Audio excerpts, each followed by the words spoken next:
Welcome to the Up in Your Family Business podcast, where we dive into the heart of family business with intimate interviews, expert insights, inspirational stories, valuable resources, and practical tips to help grow your family business.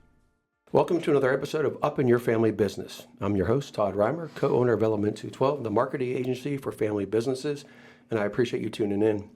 In a previous episode, I interviewed Alex Parrish from the Spectrum Financial Group about the truth behind life insurance and why it is a foundational component of investment planning and for business owners and families. I mean, it was a lot more than that, but that's pretty much what it was about. Alex is back, and she's joined by her father, Dennis Parrish, president of their independent wealth management and financial services firm based in Indianapolis. In today's conversation, we're going to go a step further than what Alex and I talked about. We're going to step into creative compensation planning, deferred compensation, and executive bonus plans. So that'll be the focus of our conversation today. These are strategies many business owners haven't explored yet they can have a major impact on rewarding key employees, lowering taxes, and building lasting wealth. We'll also look at how life insurance can function not just as a protection, but as a strategic financial tool within a broader business plan. Okay, so let's get started. Let's get into it. So let's start off with this. If one of you, maybe we'll start with you, explain what creative compensation planning means for business owners and why it matters for both the company and its people. Yeah, very good. It means quite a few things, but I think the number one thing is that business owners that I know of they're getting exposed to taxation. They have more risk than anybody else that I've ever met. Mm-hmm. And so it always comes down to what is the business doing for you? Mm-hmm. They usually have employees that they have to make sure they got a job for, health insurance, and all the things that it takes to start a business and keep it going and have it run. What is the business doing for you? And that's what creative compensation planning is all about, is how can the business help you if you live too long, die too soon, and all the hazards that come in between. I like it. Okay. Many owners want to reward key people, but they feel limited by traditional benefits. I think a lot of people talk about the same types of benefits, or tax structures is what they're looking for. Share the most common challenges you see them face when trying to do that. As far as key folks, you mean? Mm-hmm. Yeah, business owners, they either want to reward their key folks, which they may have 1, 2, or 3 people. But then again, it comes down to themselves. A lot of times the key person in the business is the business owner himself. Mm-hmm. So if he's not rewarding himself, why do it? So a lot of people don't know that you can run benefits, personal benefits, through the business and get some tax benefits for it. But regardless of that, it comes down to what can we do to benefit a key person or the business owner himself. And in doing so, it's always good to look at, Alex, if you want to step in on this part. Yeah, that's what I was thinking. Because the highly compensated, they are discriminated against in businesses. So those people who are making over $150,000, they're discriminated against. Mm-hmm. And so when it comes to a business owner, especially with a 401k, if it's not a safe harbor plan for a 401k, the business owner can only put in 2% more than the average contribution. So if they have 20 people that work for them, and half of those people don't put anything in the 401k, mm-hmm. so that's a 0% contribution, and the other half puts in 3. That means the business owner can only put the average 2% more than the average. So you take that 0%, that 3%. So that means the average is 1.5. Mm-hmm. So the business owner can then only put in 2% more into their 401k. So it's almost like backwards, where the business owner, they're putting this 401k in their business so that way they can save for retirement, but they can only put in 2% more if it's not a safe harbor 401k. So 3% of their $200,000 income, that's just not enough for retirement. So where else can they put money where they can save for retirement? Yeah, and that's where it comes into the fact that there's either discriminatory benefits or non-discriminatory. And what you just described were the non-discriminatory, that you cannot discriminate. And that's where we step in and say there are some benefits that you can discriminate and just do for the key people or just do for yourself. And some of them are tax, well, they're all tax benefited. But that's where we step in, is the discriminatory benefits. Okay. So I want to, if I could, let me get, just in case, I don't want to make, one of the biggest challenges you have is what does the audience know and what don't they know? Yeah. So let me, can you tell me, what does it really mean to be a key employee? What is considered a key employee? Is that person making $150,000 or more, or is it a certain executive position? What does that mean by key employee? Yeah, and so honestly, when it comes to being able to put any of these creative compensation plans on there, it's really more, there's not like a parameter of like, oh, that person doesn't make $100,000, they're not key. It's more so the business owner looks at them as like, is this their number one sales guy? Gotcha. Is this their number one driver? Is this their manager that's managing everybody? That if they were to leave, then the business would suffer. So it's not a standard. It's not a standard parameter. Yeah, because it's not. Okay. These aren't ERISA plans. They're not qualified plans. Okay. So you don't have to actually qualify like what is a key person. It's more so just being able to explain it. Okay. Another form of education for me in the audience. What does it mean to? What is safe harbor and not safe harbor? What does that mean? So. When you're putting in a 401k as a business owner, you have the option to decide, do you want just like a traditional 401k or do you want a safe harbor 401k? Okay. The record keeper, whoever you use, whether it's, American Funds, John Hancock, Nationwide, there's always those two options. You can switch between the two, but usually what we find is nowadays people are going with the safe harbor plan. And that's because there is no discrimination, or discriminate. Why is this such a hard word to say sometimes? But the safe harbor allows the business owner to put in what they want. Okay. So the traditional 401k, they can only put 2% more than the average contribution.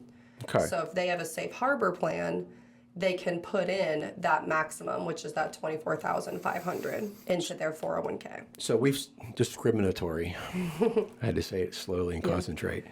So, in my understanding, discriminatory and non-discriminatory, one has limits and one doesn't have limits. Is that what I'm understanding? Yeah, that's a good way to look at it. Yeah. Or more limits, fewer limits? No, what I was talking about, the discriminatory and the non-discriminatory are the types of benefits. Okay. Non-discriminatory are benefits that you cannot discriminate. What you do for one person, you got to do for everybody. Gotcha. Like health insurance, 401k. Okay. Discriminatory is I just want to do one thing for one guy or gal, and you are able to discriminate, and that's what we specialize in the most. Okay. But most people are doing the non-discriminatory, I would think, correct? Yeah. Okay.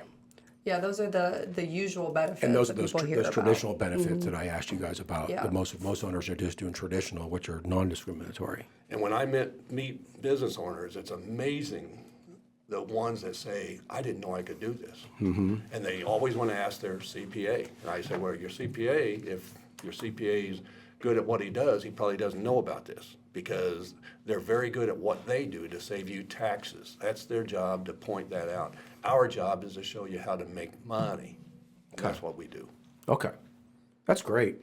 This is a very different interview for me because I'm super excited because I'm just as clueless as the audience, I think, on all this stuff. So I'm like absorbing all this stuff, just taking all this stuff in. This is real exciting. Okay. Well, and if I might add on that too, that's one thing that we really pride ourselves on working at the Spectrum Financial Group, and what Dennis has designed for us is, he's always said that is, if we do the same thing that everybody else is doing, I mean, you're going to get the same results. So we really try to be unique when we work with our business owners, and especially here in Indianapolis, there's so many S-corps and there's so many family-owned businesses that we can come in and provide a lot of value that they've never heard of. And I'm going to add something else to what she said. Not only do we, if you do what everybody else does, if our firm does what everybody else does, then we got a lot of competition. Yeah. There's no competition doing what we do. Whoa, that's nice. Wish I could be there. We're gonna have to have a drink later. See if I can put that into my marketing company. That'd be great. I like to have no competition. Okay, cool. So I'm sure there's a lot more to compensation planning. Obviously, we could probably be here for hours if we want to go super, super deep. What we're trying to do is go somewhat high level, a little bit into it. So is there anything specific around compensation planning that you want to mention before I get into deferred compensation? Okay. All right, great. So walk us through how deferred compensation or executive bonuses, how those plans work, and how they differ from non-traditional approaches. Yeah, I think the main thing you need to understand is they both are for either the business owner or for the key person. Yep. One you get to tax deduct, the one you cannot. The other one's tax free and the other one is not. There you go. You want to know anything else? Let me move on. That's it. The deferred compensation plan is the business owner is deferring some of the compensation that the employee normally would get. Maybe it's $20,000 a year. It's something going into a deferred compensation plan that there's usually a golden handcuffs. Golden handcuffs is where the business owner says, I'm going to do this for you, but you got to stay with me till you're 65 or 10 years, whatever that is, and you can design that somewhat within the rules. In doing so, it allows the business owner to put away a certain amount, and he's promising something. And here's a sample: is the business owner would say, I tell you what, you stay with me till you're 65 and you retire, I will guarantee that you get 50% of your annual income for 5 years after retirement. 50% for 5 years, or it could be 100% for 10 years. You can design it however you want. The business owner owns the plan. Then the second tier is, and this is where life insurance comes in, and this can only be done with life insurance, but also if you stay with me, but you die. If you die before you retire, I will guarantee 100% of your salary to your spouse for 10 years. Oh. But you got to stay with me. Now, here's the tax benefits. Number one, the business owner owns the plan, so he gets to control it. So if that Joe, his main guy, leaves, you get to keep the plan. Now he might be 50% vested for it, so you give away 50%, kind of like a retirement plan. But you're doing it just for him. Number one. So the business owner gets to carry that on the books as an asset. So it counts as an asset of his business. He owns it. But he cannot tax deduct it. But now the guy retires. The business owners can take tax-free money out of the life insurance, which is tax-free, pay it to the business owner, or the key person, let's say his name's Joe, pay it to Joe, and now he gets to tax deduct it. Let's go through that again. Take it out tax-free, pay it to him or her, and he gets to tax deduct it. That's pretty cool. Joe, the key guy, will have to pay tax on that, obviously. Yeah. Now, let's say he dies. God forbid he dies 2 years before the payout? Before he retires, correct. Yeah. So the life insurance that the business owner owns gets the life insurance death benefit paid to them tax-free. So now I got an influx of maybe $1 million or $2 million. Now, but I got a promise to him. I'm going to pay, and let's say Joe was making $100,000 a year. I'm going to pay his spouse $100,000 a year, guaranteed for 10 years. I get to tax deduct that. So this deferred part is a really good retention tool and a very good reward tool for your, back to what I said, there's no parameter on what it means to be a key employee, but what a great way to reward your employee for staying with you, his longevity, all of his contributions, and what a nice way of saying thank you on the back end. And the only negative, if you will, to a deferred compensation is you need to hire a third-party administrator, That's my next. Okay. TPA, to beat keep me to you it. in compliance. Okay. And in doing so, that's going to cost you maybe $1,900, $2,000 a year. Okay. And you can have one person or up to 3 people. I found a third-party administrator in Louisiana that does extremely well, and they do several of my clients now. And but they don't charge per person. You can have up to 3 people on that deferred compensation plan, and the price is the same. So it's almost like a managed fund, if you will. Am I saying that? That might not be the right It's terminology. more like the compliance behind it because it's a contract. It's it's not an ERISA plan, but it's a future promise. It's a deferred promise. Right. So you just want to make sure all of that is buttoned up and the compliance behind it is okay to. It's really keep cool. you So eligible. are they technically putting money into this thing as they move on? Business owner is depositing enough money into the plan so that actuarially we're going to have enough money for when he retires to be able to pay him that. I don't have to do that. So this is actually an unfunded promise that we're making to him. We choose to use life insurance, specifically variable life, to fund it. Okay.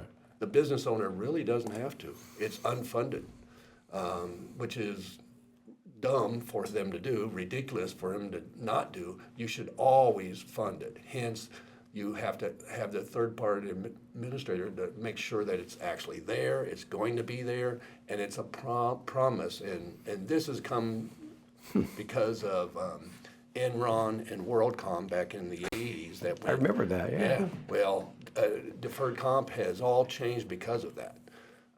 So it's to protect the key guy or the key gal. Okay. Okay. And that's the deferred comp. So I do want to make sure we talk about the executive bonus the plan executive- too. And we will. No, go ahead. Perfect, yeah. Just do it now. Do it now. Do it. Well, the deferred comp plan is designed, in my estimation, for someone that might leave you. You want to reward them, but they might leave you. They're the key guy, the key girl. They're being recruited a lot. You want to do that for them. If it's not someone that you're worried about, or maybe it's your son or the daughter that works for the business owner, an executive bonus, 162 executive bonus plan is easier than anything. So let's say you have a key person, Joe again, that makes $100,000.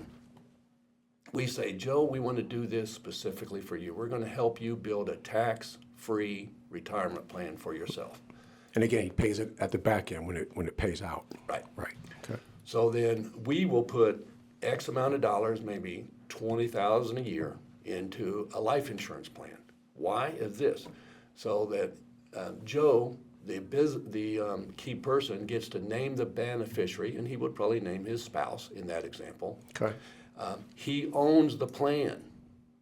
So this is different than the deferred comp. It's actually the opposite.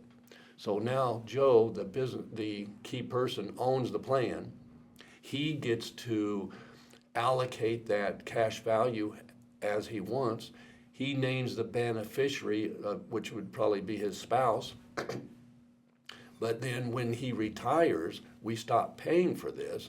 But now the cash value's $1.5 million. He then has that, and he can start using that to supplement his retirement tax-free. And that might generate $5,000 a month, $8,000 a month in that example. But the whole idea is to get a benefit to him. You can discriminate, and here's how. Section 162 allows you, that's in the IRS codes, allows you to compensate someone that is key. And in doing so, I'm tax deducting it. So that means Joe will need to pay tax on it. So let's go on with that. He makes $100,000. We're going to pay $20,000 into this plan. So he's going to pay tax on The 20? 120. You're right on that 20, yeah. He gets to keep the $100,000 like he was anyway. So he will be paying tax on that $20,000. Now, the business owner can double bonus that out, the taxes, so that Joe would be completely free. Double bonus. What is it? meaning we're going to pay the 20 grand plus whatever taxes. Whatever that, yeah, right, you factor that in. We factor that in. Okay. That way, the business owner gets the deduction now, which a lot of business owners like. The key person gets this huge benefit, maybe $1 million policy, $1.5 million, maybe $2 million. But if he lives, him and his wife will have another $1 million of cash to help supplement retirement. So that's the executive bonus plan compared to the deferred comp. And I have business owners that say, well, which one should I do? I go, well, do you want to own the plan? Do you not want to own the plan? Do you need the tax deduction now, or you want it down the road? And do you kind of control Joe, the key guy? Is he going to leave you, or is he your son? I mean, if he's your son, he's not going to leave you. So let's get the deduction now. I'm glad you said that. I was going to ask you, I know that you deal with family businesses. Is there anything unique and special about all we're talking about, how it applies to multi-generational families, when the business is, in terms of succession? Do these factor in uniquely in any way for that situation? Absolutely. Absolutely, because if a lot of time the son or the daughter, they're coming up in the business, but they don't have the cash to buy out dad. So how are they going to do it? So I have several clients that are funding the kids now to buy himself out down the road. Oh, that is So in other words, that is so he's the cool. bank. So he's a wow. No wonder you guys love your work so much. That's really cool. I never thought about that. So he's already feeding in. He's planning ahead, knowing that his kids won't be able to pay for it. Because they don't have the cash. They're And raising kids. They're doing this. Yeah, and getting the deduction for the business. So the business is paying for it. Yeah, because I talked to someone recently he's in the, succession planning. His name's Bob Payton. He's here in Indianapolis as well. And we were talking about succession and how one of the main reasons why second generation and third. I mean, you talk about people. They don't want to be a part of the business, but a lot of times they can't buy it. They can't afford to buy the business, so they move on. I had someone come on here who they had a second generation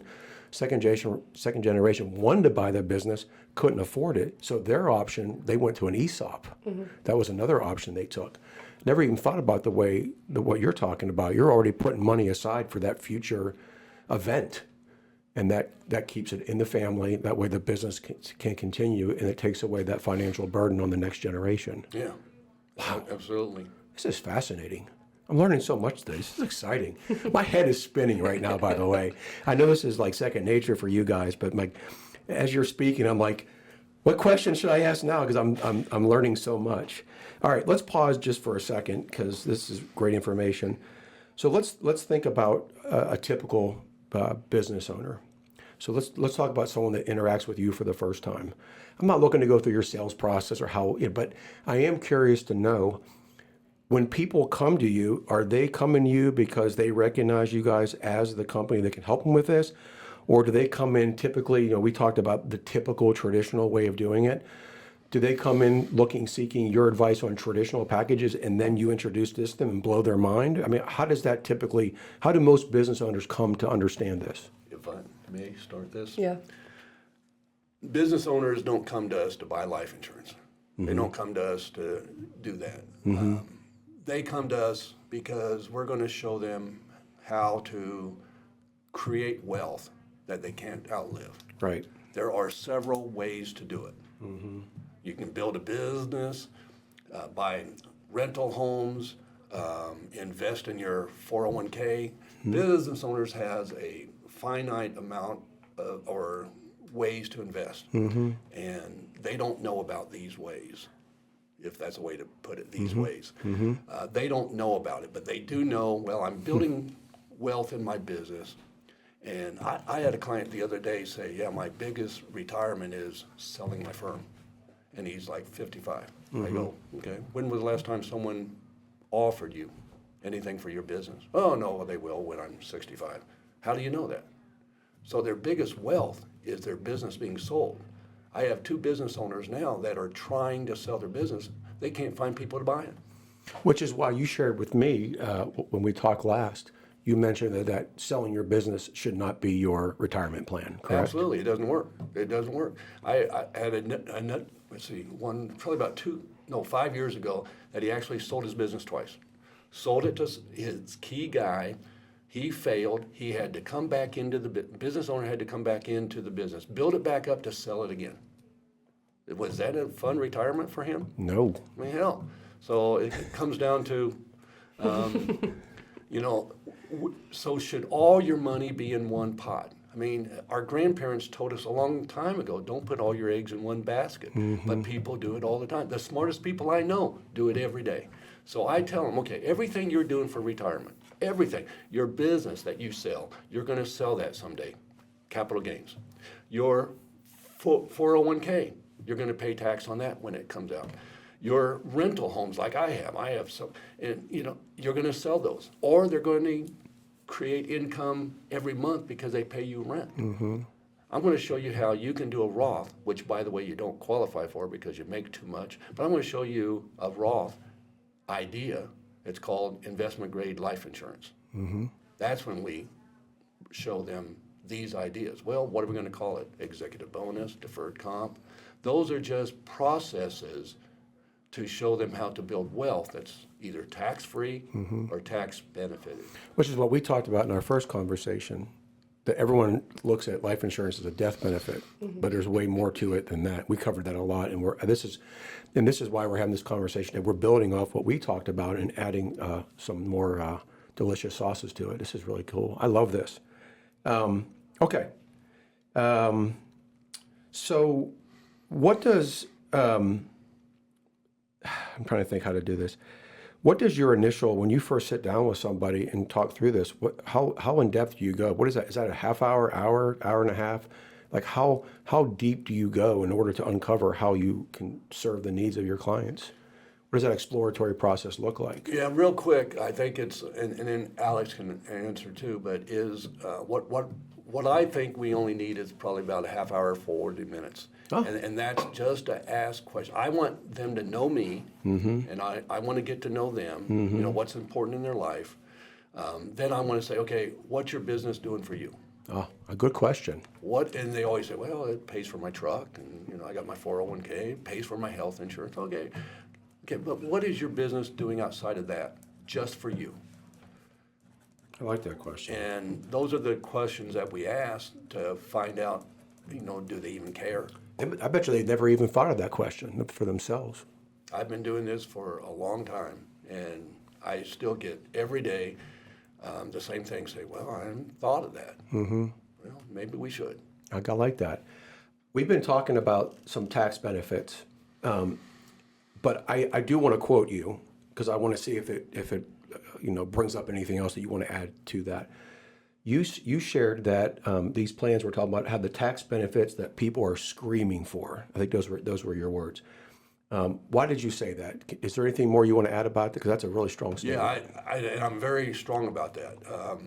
And I think of myself too. Business owners are getting taxed out the wing. It's amazing the taxes they got to pay to buy a building, to buy trucks, and then they got to match the Social Security of their employees. They are screaming for tax breaks. You said, I think you told me the top 50% of wage earners pay 90% of the taxes. Absolutely, and people don't know that. I did not know that. It blew my mind.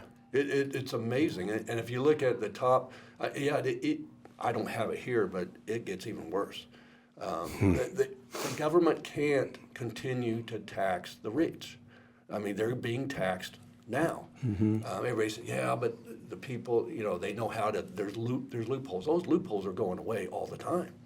So they're dying for tax benefits. So, and I'd love to ask this: do you think over the next 20 years, maybe 30 years, taxes are going to go up, or do you think they're going to go down? Oh, they should. Well, I'm not going to say, but under the current circumstances, up. I think there's a way for them to go down, but we'll see how that plays out. Okay, we have $36 trillion in bet. It'll go up. Okay. I mean, our kids, our grandkids are going to be paying that crap back. Yeah, I know. So the thing is, if taxes are going to go, and if everything we're doing for our wealth, our 401k, business, the land we buy, the retirement accounts, everything's going to get taxed later when what? When the taxes go up. That you and I think they're going to go up. So if you think they're going to go up, how in the world can you get out of this? So yeah, are they screaming for it? Absolutely. They're trying to find ways. I'm going to put it this way. I have clients, they don't want to get out of paying taxes. That's not their goal. They just don't want to pay more than their share. Right. And right now they're paying more than their share. More than their share. They're taking on all the risk. They're paying more than their share. Yeah, that's a great question. What's the business doing for you?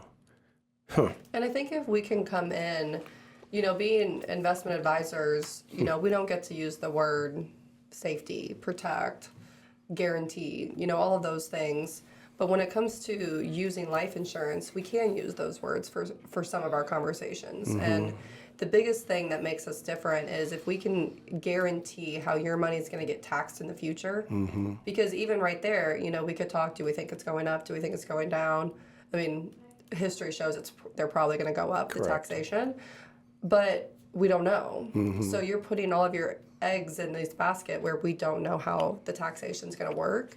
So if you can use some type of executive bonus or deferred comp, some type of investment grade life insurance to guarantee how it's going to get taxed, then the actual return of the product is almost second priority, because whatever it is, I can beat it by 24 to 35% because it's not going to get taxed anymore. So this guy might be getting 10% of a return. Well, I'm getting 10% minus all of the taxation that I'm saving you. So I'm beating that investment by using life insurance, and people don't know that that's such a creative tool and a creative way to compensate themselves in the future. Okay. So People like to see things. We've covered a lot. What I would like to, the last question before I ask the last question I always ask my guests is there anything that you didn't get a chance to share that we haven't covered yet? That's really important. Before we do that, people like stories. People like case studies. People like to visualize what this all looks like in real life application. Obviously, we're not going to mention names. And you guys can be as dramatic as you want. But I would think of, one of you can share, both of you can share. I love hearing real life examples. Give us an example of someone that walked into your office who was doing it the traditional way. They weren't doing things that benefited them as owners. They were just doing your typical benefits for themselves and their employees. And they maybe never really even heard of any of these things.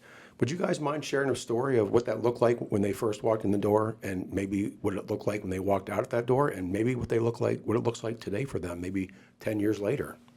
Love to hear that. Yeah, I can start. I can't talk about the 10 years later because I've been doing this for about 7 years. He can do that. But one situation that comes to mind with your question is it's actually somebody I was referred to recently. So I've been working with him for about 3 months.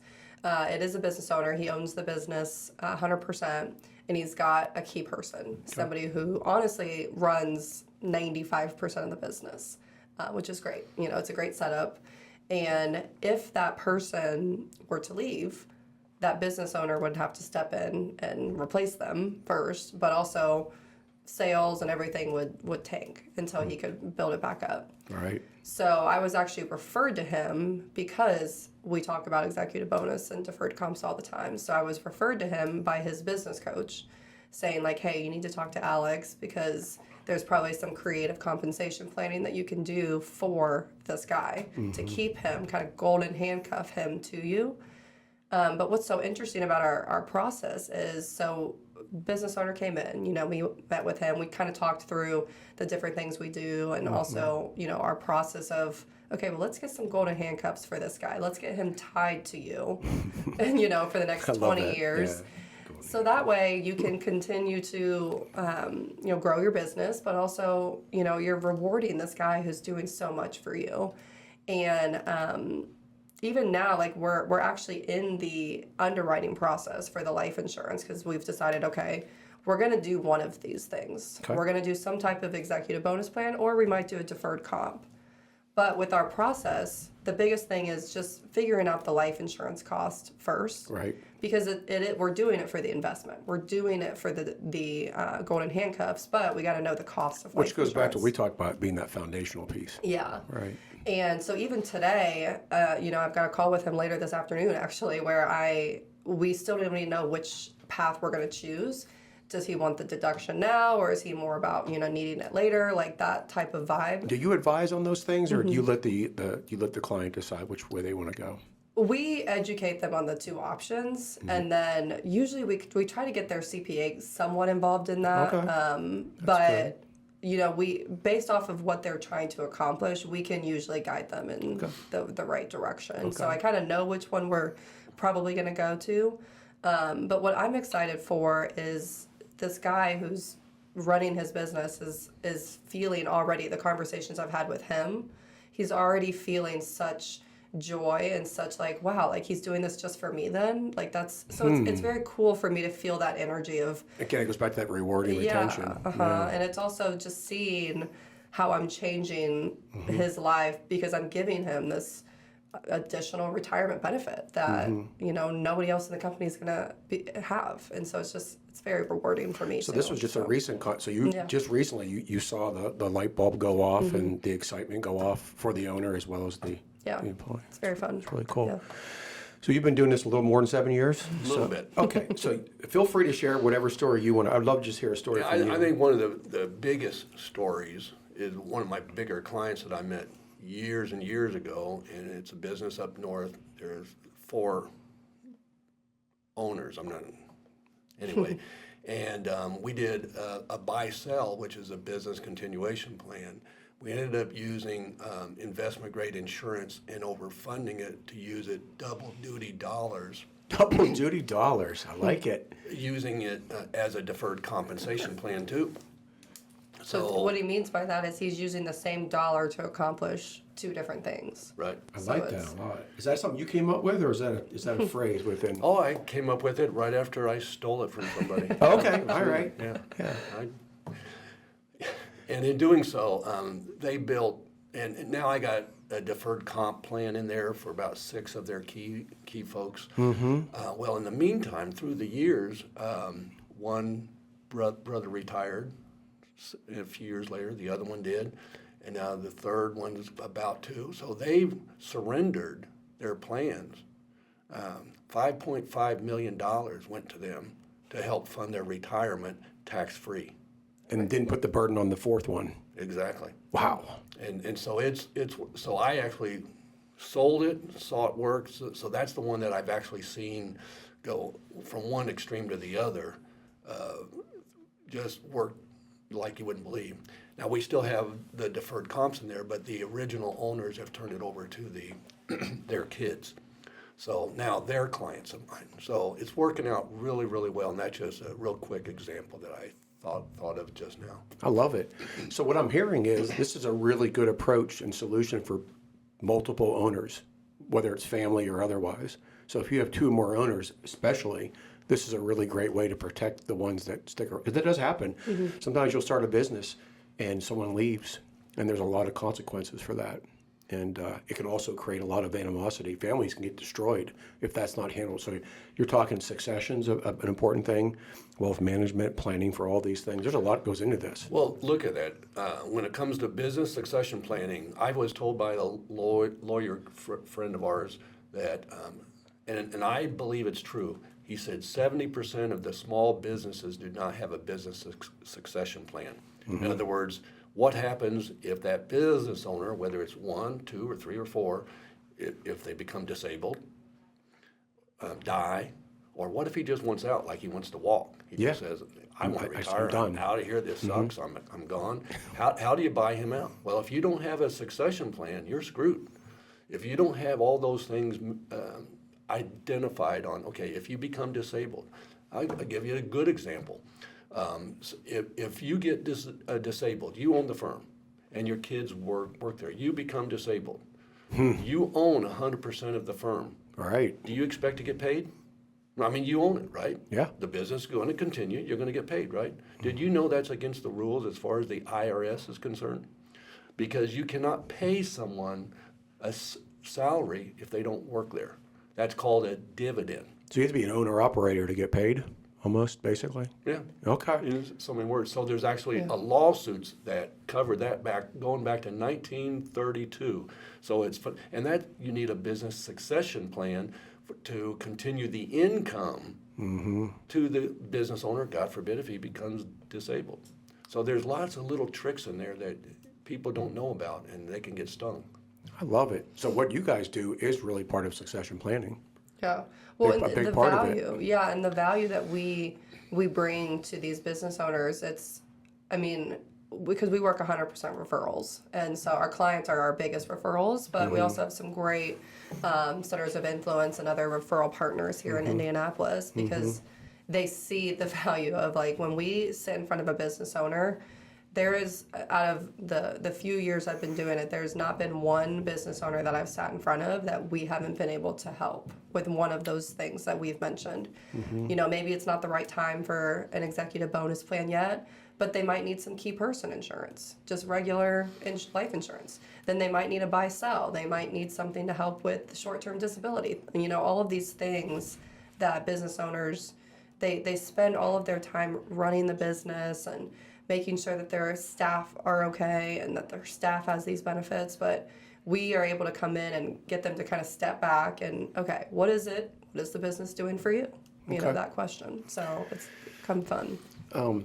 So as we're wrapping up, what do you guys, there's a lot you guys do. There's a lot of benefits that you offer, literal benefits to your clients. What do you guys love the most about what you do? What are the outcomes you like to see? What drives you every day? Clearly, you guys are making a difference in people's lives, owners, employees, businesses. Where do you guys derive the most joy and satisfaction from what you do? Well, from my end, because I've been around for so long, I've seen it work one extreme to the other. People get disabled, people die, but the fun is when they retire, and I can tell them it's actually working. What I plan for them is actually working, and that's the fun part. Because when you're young, like Alex is, and you're saying, yeah, we promised this, we're going to do this, it's always okay, boy, I hope it really happens. Well, it does. If it's planned right and put together right, it works, and I've seen it work over and over again. There's kids that, well, enough of that, but I've seen it work. That's great. Yeah. That's great. I think for me is the relationship piece. You know, I've got business owner clients that are young. I mean, my average client's probably between like 35 to 50 at this point when it comes to business owners. And, but those, you know, young ones that are in their 30s, you know, they're telling me about the kids that they're planning for and their family planning, and they're telling me about how, and I get to ride along with them while their business is growing. And so it's that relationship of, you know, being part of their plan. It's such a long-term sell, so to speak. So it brings me a lot of joy. How often do you guys meet with your clients to look at this together? Do you guys reevaluate it every so many years? Yeah, every new client, I require meeting with them every 6 months. I absolutely require it. Okay. For the first 2 years. Okay. Then after that, if they want to move to once a year, Okay. will. Then the closer they get to retirement, back to 6 months. I see. Yeah, because business changes, life changes. So Yeah. it makes sense to look at. And I'm telling you, I meet clients all the time that have an insurance person or a financial advisor, and they haven't talked to them for 2 years or 3 years, 4 years. During 2007, 8, 9, they just vanished. I mean, we inherited so many doggone clients because They didn't know what to do. the other advisor didn't want to make that call. And that's when they need their hand held the most, is when the market's down, when things are going wrong. I've had clients call me 2007, 8, and 9 and say, hey, all these plans, we need to suspend them. Okay, so do we just suspend them for a year or two, or do we cancel the whole plan? So that's why meeting with them is important to help them, because their number one thing is making the business survive, because there's people that depend on it. Their families depend on it. their employees' family depend on it. That's the number one thing. So that's our job, is to make sure that during those rough times, we're still there. Mm-hmm. Okay. So we're at that point now. I'm going to defer to you guys. Is there anything that you guys would like to share that has not been covered yet? Anything you want to add? Yeah, I think the thing that I would like to add is, if you own a business here in Indianapolis, it's this type of creative compensation planning, this type of creative retirement planning, it's too important to wait and say, oh, I'll just do that next year, or I'll do that in 2 years. And if your current advisor isn't, working with you on any of these things, we've come across so many situations where we just join the team. Mm-hmm. Relationships are everything, and I'm not trying to replace your guy, but I'm sure I can add to it, and I'm sure that we could work together to bring these type of plans to your business. And so I would say it's, if you haven't heard of anything like this before, think about, bring it up to your guy, or, reach out to us on that. Okay. It's too important to wait, especially when you're younger. Yeah. The sooner we could get this in place, A lot of people the wait, longer. right? A lot of people wait too long. Yeah. Yeah. Anything you'd like to add, Dennis? Alex did very well. All right. Good job. Okay. This has been really informative. You guys are clearly experts. But what really stood out for me sitting across, this has been a very unusual interview. I've never been so much as an audience as I have today. I've learned so much. Coming into this interview, I'm like, I understand what we're talking about, but I didn't really understand what we were talking about. And now, just in this time we've spent together, I can see your passion. I can see how much this means to you. I can see with what you guys do, what a difference it makes in business owners and the people that they serve. I also understand what wealth management is versus investment planning. It's very different.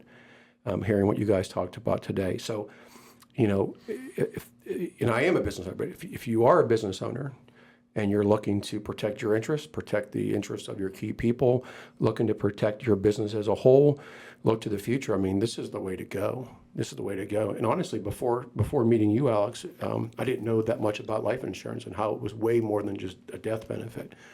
And then listening to you guys today, I'm like, my head is spinning. I've already mentioned that once. It's because this is exciting stuff. This is more than just numbers on a paper. This is life-changing. You're making a difference in people's lives every day. So no wonder you guys love your work. And I saw you get a little choked up when you shared one of those stories you were telling. So you clearly care about what you do, how you do it, and who you do it for. And I think that says a lot about you guys as a company. So thank you. So thank you very much for this fantastic interview. Thank you. Yeah. Thank you so much for caring. Yeah. Thank you. How can people learn more about you as individuals and the Spectrum Financial Group? Yeah, I do lots of seminars, networking. I'm out and about in the community very heavily. So probably the easiest way to reach me is my LinkedIn. LinkedIn. Good, Yeah. good. And of course, on there you can get all of my contact information on that. Or send you a message. Yeah.